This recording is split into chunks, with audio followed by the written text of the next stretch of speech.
ನಮಸ್ತೆ ವೀಕ್ಷಕರೇ, ಇವತ್ತು ನಾನು ಮಾಡ್ತಿರೋ ಅಂಥದ್ದು ಏನಪ್ಪ ಅಂದರೆ ಸೊಪ್ಪಿನ ಸಾಂಬಾರು. ಎಷ್ಟು ಸಿಂಪಲ್ ಅಲ್ವಾ ಸೊಪ್ಪಿನ ಸಾಂಬಾರು. ಆಲ್ಮೋಸ್ಟ್ ಎಲ್ರಿಗೂ ಗೊತ್ತಿರುತ್ತೆ. ಯಾರಿಗೆ ಕೆಲವೊಂದು ಮೆಥಡಲ್ಲಿ ಗೊತ್ತಿರಲ್ವೋ ಅವರು ಇದನ್ನು ನೀವು ನೋಡಿಕೊಂಡು ಮಾಡಿ.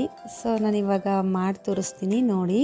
ಒಂದು 3 ಟೊಮೊಟೊ ನಾನು ಕಟ್ ಮಾಡ್ಕೊತಾ ಇದ್ದೀನಿ. ಹಾಗೆ ಫಸ್ಟೇ ಈರುಳ್ಳಿ ಹಾಕಿದೆ, ಒಂದು ಚಿಕ್ಕ ಗಾತ್ರದ ಈರುಳ್ಳಿ ಬೆಳ್ಳುಳ್ಳಿ ಹಾಕಿದೆ. ಇವಾಗ 3 ಟೊಮೊಟೊನ ನಾನು ಕಟ್ ಮಾಡಿಕೊಂಡು ಕುಕ್ಕರ್ಗೆ ಹಾಕೋತಾ ಇದ್ದೀನಿ ನೋಡಿ.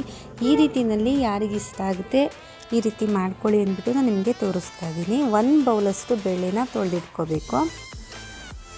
ಎಲ್ಲ ಆರಿಸಿ ತೊಳೆದಿಟ್ಟಿರುವಂತಹ ಬೇಳೆನ ನಾನು ಹಾಕ್ಕೊಂಡಿದ್ದೀನಿ. ಹಾಗೆ ಸೊಪ್ಪು, ಮಿಕ್ಸ್ ಸೊಪ್ಪು, ಎಲ್ಲ ಸೊಪ್ಪನ್ನು ಕ್ಲೀನಾಗಿ ತೊಳ್ಕೊಂಡು 1-2 ಟೈಮು ಅಥವಾ 3 ಟೈಮ್ ಆದರೂ ಪರವಾಗಿಲ್ಲ, ಅದರಲ್ಲಿರೋ ಸಣ್ಣ ಸಣ್ಣ ಮಣ್ಣೆಲ್ಲ ಹೊಟ್ಟೋಗಲಿ ನೀರಲ್ಲಿ ತೊಳ್ಕೊಂಡು ಸಣ್ಣದಾಗಿ ಕಟ್ ಮಾಡಿಕೊಂಡು ಇದನ್ನು ಕೂಡ ನಾವು ಕುಕ್ಕರ್ಗೆ ಹಾಕೊಳ್ಳೋಣ. ಇದರಲ್ಲಿ ಪಾಲಕ್ ಸೊಪ್ಪು, ಚಕ್ಕೊತ್ತ ಸೊಪ್ಪು, ಮೆಂತ್ಯ ಸೊಪ್ಪು ಇದೆ, ದಂಟಿನ ಸೊಪ್ಪು ಇದೆ. ಮೇಯ್ನಾಗಿ ಚಕ್ಕೋತ ಇರಬೇಕು, ತುಂಬಾ ಚೆನ್ನಾಗಿರುತ್ತೆ ನೋಡಿ. ಸ್ವಲ್ಪ ಗಾತ್ರದಲ್ಲಿ ಹುಣಸೆ ಹಣ್ಣನ್ನು ನಾನು ನೀರಲ್ಲಿ ನೆನೆಸಿಟ್ಟಿದ್ದೆ, ಅದನ್ನು ಕೂಡ ಕ್ಲೀನ್ ಮಾಡಿಟ್ಟಿದ್ದೀನಿ. ಬನ್ನಿ ಇವಾಗ ಕುಕ್ಕರ್ಗೆಲ್ಲ ಹಾಕ್ಕೊಂಡ್ವಲ್ವ, ಅದನ್ನು ಒಂದು ಸ್ಟವ್ ಮೇಲಿಟ್ಟು ನಾವು ಎಷ್ಟು ಬೇಕು ಅಷ್ಟು ರುಚಿಗೆ ತಕ್ಕಷ್ಟು ಉಪ್ಪನ್ನು ನಾವು ಹಾಕ್ಕೊಳ್ಳೋಣ. ಈಗ ನೋಡಿಕೊಂಡು ನೀರನ್ನು ಹಾಕ್ಕೊಳ್ಳೋಣ, ಯಾಕಂದರೆ ಚಿಕ್ಕ ಕುಕ್ಕರು, ಒಂದು 1/4 ಭಾಗದಷ್ಟು ನೀರನ್ನು ಹಾಕ್ಕೊಂಡ್ರೆ ಸಾಕು. ಇವಾಗ ಹುಣಸೆಹಣ್ಣು ನೀರನ್ನು ನಾನು ನೆನೆಸಿಟ್ಟಿದ್ನಲ್ಲ ಅದನ್ನು ಕೂಡ ಹಾಕ್ಕೊಂಡಿದ್ದೀನಿ. ಇದನ್ನು ನಾವು ಮುಚ್ಚಿ ಒಂದು 10 ನಿಮಿಷ ವಿಷಲ್ ಬರೋ ತನಕ ಕೂಗ್ಸೋಕೆ ಬಿಟ್ಬಿಡೋಣ. ಒಂದು 5 ವಿಷಲ್ ಬಂದರೆ ಸಾಕು, ಬೇಳೆ ಮತ್ತು ಸೊಪ್ಪು ನೀಟಾಗಿ ಬೆಂದಿರುತ್ತೆ. ಈಗ ನಾವು ಒಗ್ಗರಣೆಗೆ ರೆಡಿ ಮಾಡ್ಕೊಂಬಿಡೋಣ. ಚಿಕ್ಕ ಬಾಣಲಿನ ಸ್ಟವ್ ಮೇಲಿಟ್ಟು ಸ್ವಲ್ಪ ಪ್ರಮಾಣದಲ್ಲಿ ಎಣ್ಣೆನ ಹಾಕ್ಕೊಂಡು ಸಾಸಿವೆನ ಹಾಕ್ಕೊಂಡು ಜಜ್ಜಿಟ್ಟಿರುವಂಥ ಬೆಳ್ಳುಳ್ಳಿ ಕೂಡ ನಾನಿಲ್ಲಿ ಹಾಕೋತಾ ಇದ್ದೀನಿ ನೋಡಿ. ಅದಾದ ನಂತರ ಕೆಂಪು ಮೆಣಸಿನ್ಕಾಯಿ 3 ಕಟ್ ಮಾಡ್ಕೊಂಡಿದ್ದೀನಿ. 3 ಮೆಣಸಿನ್ಕಾಯಿನ ಕಟ್ ಮಾಡಿಕೊಂಡು ಸ್ವಲ್ಪ ಕರ್ಬೇವಿನ ಸೊಪ್ಪು ಹಾಕ್ಕೊಂಡು ಒಗ್ಗರಣೆನ ರೆಡಿ ಮಾಡ್ಕೊಂಬಿಡೋಣ. ಅದಾದ ನಂತರ ನಾವು ಕುಕ್ಕರ್ನ ನೋಡೋಣ ಬನ್ನಿ.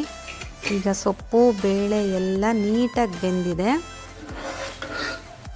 ಇದನ್ನು ನಾನು ಸಪ್ರೇಟ್ ಮಾಡ್ಕೊಂಡ್ಬಿಡ್ತೀನಿ. ಒಂದು ಪಾತ್ರೆಯಲ್ಲಿ ಬೆಂದಿರುವಂತಹ ಬೇಳೆ, ಸೊಪ್ಪು, ಟೊಮೊಟೊ, ಈರುಳ್ಳಿ, ಬೆಳ್ಳುಳ್ಳಿ, ಹಸಿಮೆಣಸಿನ್ಕಾಯಿ ಎಲ್ಲದನ್ನು ನಾನು ಎತ್ಕೊಂಡಿದ್ದೀನಿ ನೋಡಿ. ಇದನ್ನು ಎತ್ತಿಡ್ಕೊಂಡು ಕ್ಲೀನಾಗಿ ನೆಲದ ಮೇಲೆ ಇಟ್ಕೊಂಡು ಚೆಂದಾಗಿ ತಿರುಗಿಸ್ಬೇಕು. ಎಷ್ಟು ಸಿಂಪಲ್ ನೋಡಿ. ಇಷ್ಟೇ ಸೊಪ್ಪಿನ ಸಾಂಬಾರು ರೆಸಿಪಿ ಮಾಡೋ ವಿಧಾನ. ತುಂಬಾ ಸಿಂಪಲ್ಲು, ತುಂಬಾ ಹೆಲ್ತಿ ಇರುತ್ತೆ. ಈ ರೀತಿ ನಾವು ನುಣ್ಣಕ್ಕೆ ಸ್ಮ್ಯಾಶ್ ಮಾಡ್ಕೋಬೇಕಾಗತ್ತೆ.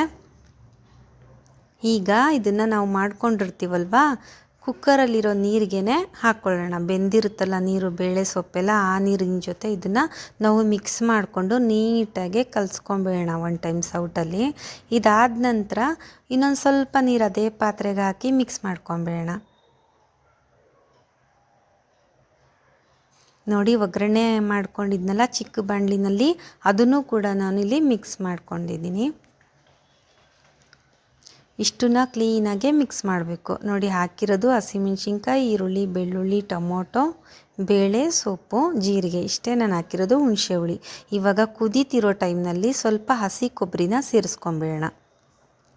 ಸಿಂಪಲ್ಲಾಗಿ ಸೊಪ್ಪಿನ ಸಾಂಬಾರು ಹೇಗೆ ಮಾಡ್ಬೋದು ಅಂದರೆ ಈ ರೀತಿ ಮಾಡ್ಬೋದು. ನಿಮಗೆ ಏನಾದರೂ ಇಷ್ಟ ಆಯಿತು ಅಂದರೆ ನೀವು 1 ಟೈಮ್ ಇದೇ ಥರ ಟ್ರೈ ಮಾಡಿ, ತುಂಬಾ ಚೆನ್ನಾಗಿ ಬಂದಿರುತ್ತೆ. ಮತ್ತೊಂದು ಒಳ್ಳೆ ಲಾಗ್ನಲ್ಲಿ ನಾನು ನಿಮಗೆ ಮೀಟ್ ಮಾಡ್ತೀನಿ. ಧನ್ಯವಾದಗಳು.